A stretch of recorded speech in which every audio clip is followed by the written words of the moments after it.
North east में बारिश ने मचाई बड़ी तबाही। अब तक 32 लोगों की मौत अभी भी ठीक नहीं है यहां पर हालात। असम के 15 से अधिक जिलों में 78,000 लोग प्रभावित।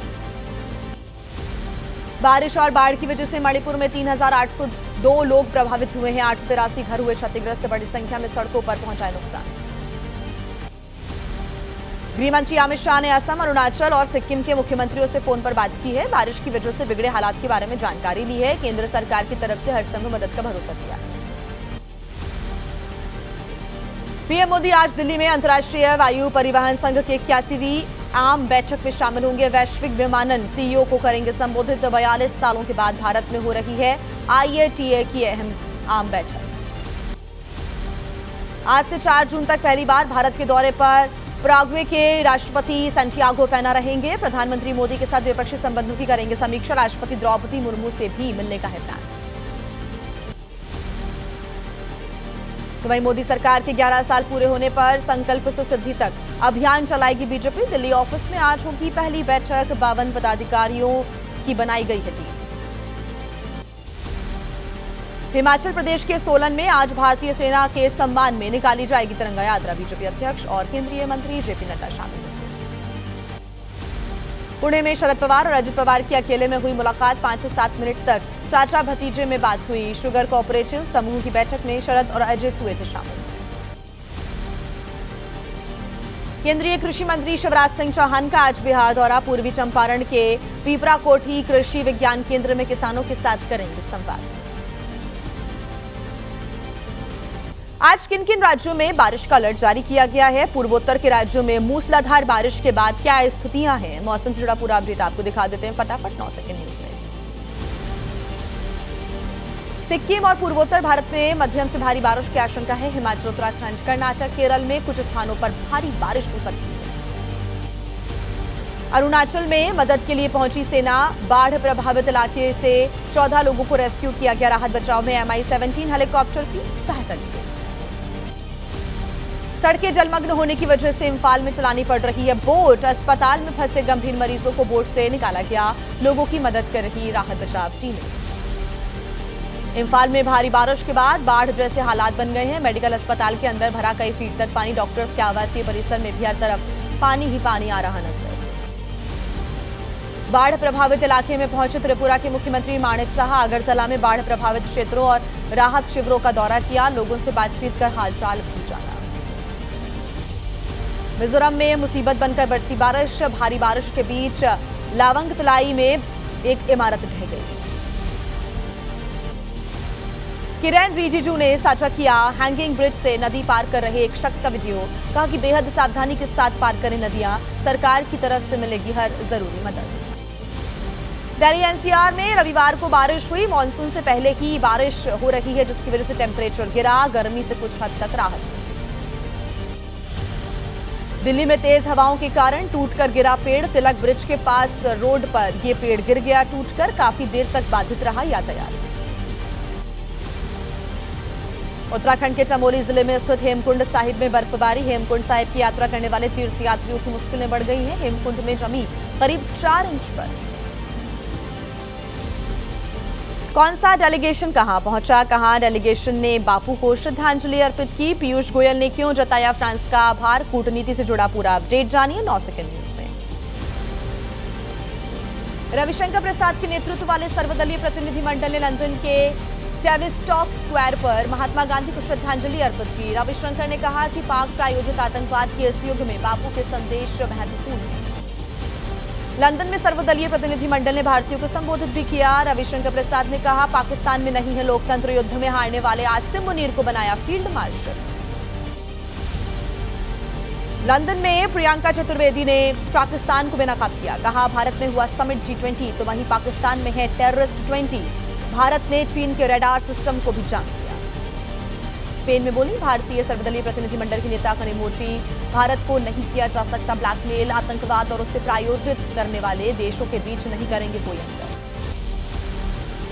स्पेन में एसपी सांसद राजीव राय ने कहा कि पाकिस्तान के डीएनए में आतंकवाद है। हर आतंकी घटना से उससे जुड़े होते हैं तार और अगर पाकिस्तान ने फिर हमला किया तो इतनी आसानी से नहीं करेंगे संघर्ष विराम। केंद्रीय मंत्री पीयूष गोयल ने समर्थन के लिए फ्रांस का आभार व्यक्त किया। कहा कि आतंकवाद के खिलाफ जीरो टॉलरेंस के पक्ष में है भारत और फ्रांस। ऑपरेशन सिंदूर को लेकर एबीपी न्यूज से बोले बाबा रामदेव, भारत ने पाकिस्तान को उसकी हद याद दिलाई। पीओके का अब होगा हिस्सा। बाबा रामदेव ने युद्ध विराम के फैसले को बताया सही। कांग्रेस अध्यक्ष मल्लिकार्जुन खड़गे ने ऑपरेशन सिंदूर पर संसद का विशेष सत्र बुलाने की मांग दोहराई है। कहा है कि पाकिस्तान भी अपनी संसद बुलाकर कर रहा है चर्चा। मल्लिकार्जुन खड़गे ने ऑपरेशन सिंदूर को लेकर प्रधानमंत्री मोदी से खुद की तारीफ के बजाय दुश्मन पर ध्यान देने को कहा। खड़गे ने पीएम से चुनाव प्रचार से खुद को अलग करने का आग्रह किया। मल्लिकार्जुन खड़गे के बयान पर बीजेपी का पलटवार। प्रवक्ता अजय आलोक ने कहा, राहुल गांधी और रेवंत रेड्डी को समझाएं खड़गे, जो बोल रहे हैं पाकिस्तान की भाषा। सीडीएस के बयान को लेकर कांग्रेस ने प्रधानमंत्री मोदी पर हमला बोला। सुप्रिया सुनीत ने कहा कि क्या छिपाने की कोशिश कर रही हैं पीएम। रक्षा मंत्री ने भी क्यों नहीं बताई नुकसान की बात। अमित शाह ने ममता बनर्जी को किस बात को लेकर चुनौती दी। शर्मिष्ठा पनोली को लेकर क्यों छिड़ा है सियासी संग्राम। बकरीद पर पशुओं की कुर्बानी का किसने विरोध किया। तमाम बड़ी खबरें आपके सामने फटाफट अंदाज में। कोलकाता में साधु संतों ने अमित शाह से मुलाकात की। बंगाल में हिंदुओं पर हो रहे अत्याचार और घुसपैठ पर चिंता व्यक्त की। साधु संतों का दावा, शाह ने हिंदू धार्मिक नेताओं से एकजुट होने का आग्रह किया। कोलकाता में गृह मंत्री अमित शाह का सीएम ममता बनर्जी पर बड़ा निशाना। कहा कि आतंकी मारे गए तो दीदी के पेट में दर्द हुआ। ऑपरेशन सिंदूर का भी विरोध किया। अमित शाह का ममता बनर्जी को चैलेंज का, हिम्मत है तो बिना हिंसा के कराकर दिखाएं चुनाव। दीदी की खुद जब्त हो जाएगी जमानत। 2026 में बंगाल में बनेगी बीजेपी की सरकार। अमित शाह का ममता बनर्जी पर तीखा प्रहार। कहा कि ममता ने बांग्लादेशियों के लिए हमारे देश की सीमाओं को खुला छोड़ दिया। उनके आशीर्वाद से ही हो रही है घुसपैठ। अमित शाह पर टीएमसी का पलटवार। सांसद सागरिका घोष ने कहा कि लोगों को बांटने में लगे हैं अमित शाह। गृह मंत्री के तौर पर भी फेल साबित हुए, उन्हें दे देना चाहिए इस्तीफा। कांग्रेस नेता अधीर रंजन चौधरी ने भी ममता बनर्जी पर निशाना साधा। कहा कि बंगाल में अपराधियों को मिलती है सरकारी मदद। चुनावों में टीएमसी को जबरदस्ती बहुमत दिलाना पुलिस का एकमात्र काम है। शर्मिष्ठा पनोली की गिरफ्तारी पर कोलकाता पुलिस ने कहा कि कुछ सोशल मीडिया अकाउंट्स फैला रहे हैं गलत जानकारियां। शर्मिष्ठा को पाकिस्तान विरोधी नहीं, नफरत फैलाने वाले वीडियो के लिए गिरफ्तार किया गया। यूपी के सीएम योगी आदित्यनाथ की आज बड़ी बैठक होनी है। आने वाले त्योहारों के मद्देनजर कानून व्यवस्था को लेकर करेंगे बैठक। यूपी के मुरादाबाद में विश्व हिंदू परिषद ने बकरीद पर पशुओं की कुर्बानी का विरोध किया। बीएचपी नेता राजकमल गुप्ता ने कहा, सांकेतिक कुर्बानी करें मुसलमान। बकरीद पर पशुओं की कुर्बानी के विरोध पर भड़के समाजवादी पार्टी के नेता एसटी हसन। कहा कि मुसलमानों का दिल दुखाने की कोशिश हिंदू भी चढ़ाते हैं बलि। बकरीद पर जानवरों की कुर्बानी को लेकर उठे विवाद पर बोले महाराष्ट्र अल्पसंख्यक आयोग के अध्यक्ष प्यारे खान, सिर्फ उन्हीं जानवरों की दी जाए कुर्बानी जिनकी इजाजत होती है। बकरीद को लेकर बोले यूपी के गाजियाबाद से बीजेपी विधायक नंदकिशोर गुर्जर, पशु नहीं केक काटकर आप त्योहार मनाएं। गोवंश हत्या रोकने के लिए पुलिस को भी लेटर लिखा। भोपाल से बीजेपी के सांसद आलोक शर्मा ने जिम में मुस्लिम ट्रेनर्स पर जताई आपत्ति। कहा कि उन्हें बहनों को ट्रेन करने का कोई अधिकार नहीं है। मध्य प्रदेश में नहीं चलेगा लव और लैंड जिहाद। आलोक शर्मा के मुस्लिम ट्रेनर्स वाले बयान पर कांग्रेस विधायक आरिफ मसूद का पलटवार। कहा कि जोकरगिरी से बाहर आए बीजेपी के सांसद, जिम चलाना अपराध नहीं होता। यूपी में अवैध मदरसों पर कार्रवाई के खिलाफ जमीयत उलेमा हिंद ने उठाई अपनी आवाज। मौलाना अरशद मदनी ने कहा कि मदरसों से उठी थी अंग्रेजों के खिलाफ आवाज, क्यों पीछे पड़ी है सरकार। कार्यभार संभालने के बाद आज पहली बार प्रेस कॉन्फ्रेंस करेंगे यूपी के नए कार्यवाहक डीजीपी राजीव कृष्ण। शाम 4 बजे पुलिस मुख्यालय में मीडिया से मुखातिब होंगे। यूपी कांग्रेस अध्यक्ष अजय राय ने नए कार्यवाहक डीजीपी को लेकर सवाल खड़े किए। कहा कि राज्य में कानून व्यवस्था शून्य, स्थायी डीजीपी क्यों नहीं नियुक्त कर पा रही है योगी सरकार। अखिलेश यादव पर भड़के यूपी के मंत्री बलदेव सिंह औलख। कहा कि योगी सरकार ने समाजवादी पार्टी के गुंडों को ऊपर पहुंचाने का काम किया। सपा के गुंडे जान की भीख मांगकर जेलों में भी पड़े हुए हैं। यूपी के मेरठ में किसानों से बातचीत के दौरान केंद्रीय कृषि मंत्री शिवराज सिंह चौहान का बड़ा बयान। कहा कि मेरे रोम रोम में किसान और हर सांस में खेती। और आइए आगे बढ़ते हैं 9 सेकंड न्यूज में। अब बिहार की सियासत से जुड़ी तमाम बड़ी खबरें आपको दिखा देते हैं फटाफट। चिराग पासवान लड़ सकते हैं बिहार विधानसभा का इस बार चुनाव। पटना, दानापुर या फिर हाजीपुर की किसी एक सीट से उम्मीदवार हो सकते हैं चिराग। एलजेपी की बैठक में पास हुआ प्रस्ताव, चिराग लेंगे अंतिम फैसला। चिराग पासवान के बिहार विधानसभा चुनाव लड़ने की अटकलों पर बोले प्रशांत किशोर। हर कोई चुनाव लड़ने के लिए आजाद है। चिराग अगर चुनाव लड़ते हैं तो ये बिहार के लिए अच्छी बात है। चिराग पासवान के बिहार में चुनाव लड़ने की अटकलों पर जेडीयू प्रवक्ता मनीष यादव ने कहा, पार्टी का हर कार्यकर्ता चाहता है कि चिराग पासवान चुनाव लड़े, लेकिन चुनाव लड़ना या न लड़ना ये उनकी निजी इच्छा हो सकती है। चिराग पासवान को लेकर बोले आरजेडी प्रवक्ता मृत्युंजय तिवारी, बीजेपी और जेडीयू मिलकर चिराग की पार्टी की कर रही है उपेक्षा। सबको पता है कि चुनाव में डूबेगी एनडीए की नाव। तेज प्रताप यादव के सोशल मीडिया पोस्ट पर जेडीयू का तीखा पलटवार। राजीव रंजन ने कहा, उत्तराधिकारी को लेकर तेज प्रताप और तेजस्वी में द्वंद्व, दो खेमों में बटा है लालू परिवार। बिहार के मुजफ्फरपुर की नाबालिग रेप पीड़िता की पटना के अस्पताल में मौत हो गई। कांग्रेस का आरोप, रेप पीड़िता को अस्पताल में भर्ती होने के लिए करना पड़ा घंटों इंतजार। जेडीयू बीजेपी सरकार को ठहराया जिम्मेदार। पटना में रेप पीड़िता की मौत पर राहुल गांधी ने एक्स पर लिखा, अगर समय पर इलाज मिला होता तो बचाई जा सकती थी दलित नाबालिग बेटी की जान। डबल इंजन सरकार ने जीवन रक्षा में भी बरती घोर लापरवाही। रेप पीड़िता की मौत के विरोध में पटना में कांग्रेस का प्रदर्शन। सीएम नीतीश कुमार और स्वास्थ्य मंत्री मंगल पांडे का मांगा इस्तीफा। आज यूथ कांग्रेस भी करेगी विरोध प्रदर्शन। देश में लगातार बढ़ रहे कोरोना के मामलों को देखते हुए स्वास्थ्य विभाग अलर्ट मोड पर है। किस राज्य में कितने एक्टिव केसेस हैं और क्यों भारत दौरे पर हैं इलॉन मस्क के पिता। 9 सेकंड न्यूज में देखिए पूरा अपडेट। 5 दिन की यात्रा पर भारत आए हैं इलॉन मस्क के पिता एरॉन मस्क।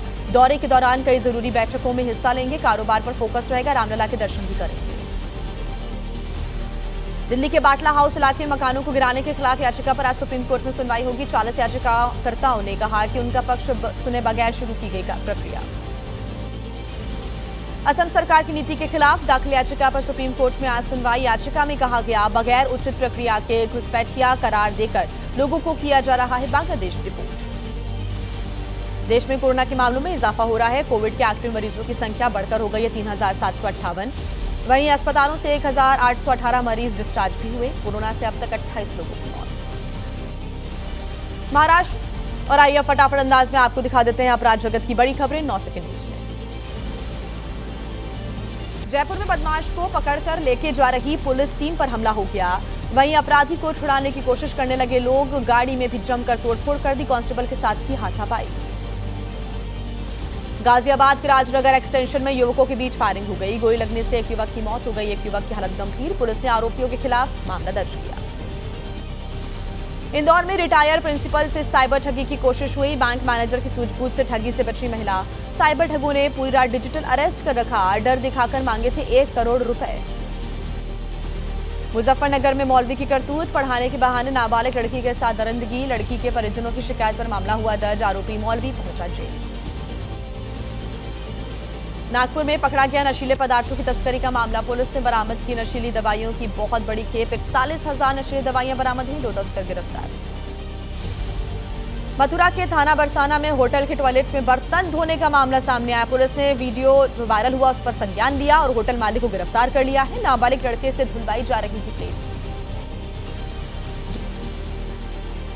विदेश में बैठे आतंकी जीवन फौजी के 2 गुर्गे अमृतसर में गिरफ्तार किए गए। मुठभेड़ के दौरान एक बदमाश को पुलिस की गोली लगी। फर्नीचर की दुकान पर की थी फायरिंग। और आइए अब आपको दिखा देते हैं आपके राज्य का क्या हाल है। 9 सेकंड न्यूज में जानिए अलग अलग राज्यों की बड़ी खबरें। झांसी में बीएड प्रवेश परीक्षा के दौरान कैमरे में कैद हुए नकल करते हुए कैंडिडेट्स। शिक्षक भी करवा रहे थे कैंडिडेट्स की नकल। वहीं कमांड कंट्रोल रूम से की जा रही थी सभी परीक्षा केंद्रों की निगरानी। बस्ती में पेट्रोलियम कंपनी के गैस टैंकर के केबिन में लगी भीषण आग। चालक ने किस तरह से ग्रामीणों की मदद से आग पर काबू पा लिया। टल गया एक बहुत बड़ा हादसा। जयपुर के बस्ती इलाके में जमीन विवाद में 2 पक्षों में विवाद हो गया। दोनों तरफ से हुए पथराव में कई लोग घायल हो गए। पुलिस ने दोनों पक्षों से कई लोगों को हिरासत में लिया। राजस्थान के सिरोही में नारियल से भरे हुए ट्रक में आग लग गई। पाली से सूखे नारियल की बोरियां लेकर यह ट्रक जा रहा था। शॉर्ट सर्किट की वजह से आग लगने की आशंका। चालक ने ट्रक से कूदकर अपनी जान बचाई। राजस्थान के दौसा में नीम के पेड़ में रहस्यमयी तरीके से आग लग गई। ग्रामीणों ने फायर ब्रिगेड की मदद से आग पर काबू पाया। नीम के पेड़ में आग लगने का कारण फिलहाल साफ नहीं। बिहार के दरभंगा में धार्मिक स्थल में तोड़फोड़, असामाजिक तत्वों ने धार्मिक स्थल में घुसकर तोड़फोड़ की। घटना से लोगों में गुस्सा है। आसपास के सीसीटीवी फुटेज खंगाले जा रहे हैं। सैलानियों के लिए खुल गई फूलों की घाटी। वन विभाग ने गेट खोलकर सैलानियों को रवाना किया। जून महीने के लिए अभी तक 52 टूरिस्ट ने कराया फूलों की घाटी के लिए पंजीकरण। झांसी में और आइए अब आईपीएल समेत खेल से जुड़ी तमाम बड़ी खबरें दिखा देते हैं आपको फटाफट अंदाज में। पंजाब किंग्स ने मुंबई इंडियंस को 5 विकेट से हराकर आईपीएल के फाइनल में अपनी जगह बना ली है। 204 रनों का लक्ष्य 6 गेंद पहले हासिल कर लिया। 11 साल के बाद फाइनल में पहुंची है पंजाब की टीम। आईपीएल के फाइनल में रॉयल चैलेंजर्स बेंगलुरु के साथ होगी पंजाब किंग्स की टक्कर। कल अहमदाबाद में शाम 7:30 बजे से शुरू होगा फाइनल मुकाबला। बेंगलुरु और पंजाब दोनों कभी भी आईपीएल में चैंपियन नहीं बने। पंजाब के कप्तान श्रेयस अय्यर ने मुंबई के खिलाफ क्वालीफायर 2 में खेली तूफानी पारी। अय्यर ने 41 गेंद पर बनाए नाबाद 87 रन। अपनी पारी में 8 छक्के और 5 चौके भी लगाए। आईपीएल के चेयरमैन अरुण धूमल का विराट कोहली पर बड़ा बयान। कहा कि टेस्ट से संन्यास लेने पर एक बार फिर से विचार करें विराट। टेस्ट क्रिकेट को उनकी बहुत जरूरत है। क्रिकेटर रिंकू सिंह की समाजवादी पार्टी की सांसद प्रिया सरोज से तय हुई शादी। 8 जून को लखनऊ में दोनों की सगाई होगी, तो वहीं नवंबर में शादी के बंधन में बंधेंगे रिंकू और प्रिया।